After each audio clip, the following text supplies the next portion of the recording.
Card Player TV is here at Foxwoods reporting on the World Poker Finals. Now, earlier today we witnessed a very controversial hand, and it involved Tran. The blinds were 200, 400, and JC limped under the gun. It was folded around to Chao Zhang, who also made the call. The big blind then made it $2,000 to go, and Tran made the call. Chao Zhang thought about it for a while, and he ended up folding his hand. He had pocket tens. He actually had the best hands, but he laid it down. The flop came out 9-9-6, and the gentleman under the gun, who had raised pre-flop, immediately moved all in. Tran immediately made the call. JC showed his hand. He had a jack-9 of clubs, giving him 3 nines. And the first gentleman, who had moved all in, looked at his hand one more time, and then he shoved it face down towards the dealer. At this point, the dealer flipped the guy's hand over, and he showed he had an ace-7. He was bluffing. He went at the pot with nothing. Well, the turn in the river came in 8 and a 5, and that gave him runner straight.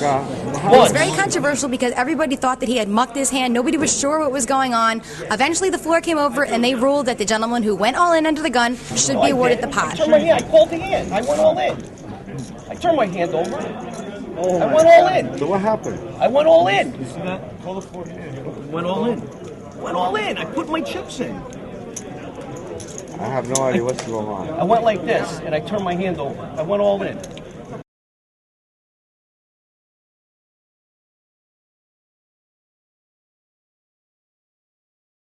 You said all in? I saw the One! Flow, please. I have it on tape. One! So what did you say? It looks like a muck. It's not a muck. So? Now, Chao, you just made a big laydown pre-flop. Maybe you should just tell us about the hand. What happened in that last hand? Well, I have a pocket 10. I limit for $400, and the guy on the big blind raised the whole field like $2,000. And I think JC have a hand, or either one can have my hand beat, by the way. Then I'm marking 210. It's the craziest thing come up with. We turn the hand up of JC have flop a 3-9. Yeah, JC had a jack-9 and 2 nines on the flop, right? 2-9, and I forgot what the hand is. I know JC have 3-9, and the other guy had ace-7. Ace-7, he tried to mark the hand, and whatever. It looked like he did muck the hand. He marked the hand, but hit the mark, and the dealer turned the hand up, and The dealer turned the hand up, and he had hit his gut shot straight. yeah, hit like 2 running cards to make it straight. That's a bad beat for JC. Is a good friend of mine. I hate that happen. What ruling would you have made on the hand if you were the tournament floor? Well, the ruling is the hand hitting the mark should be the dead hand. So you think JC should have been awarded that pot? Yes, it's a tip right here, and I see the hand the dealer already hit. You know, the card already hit the mark. It's supposed to be the dead hand.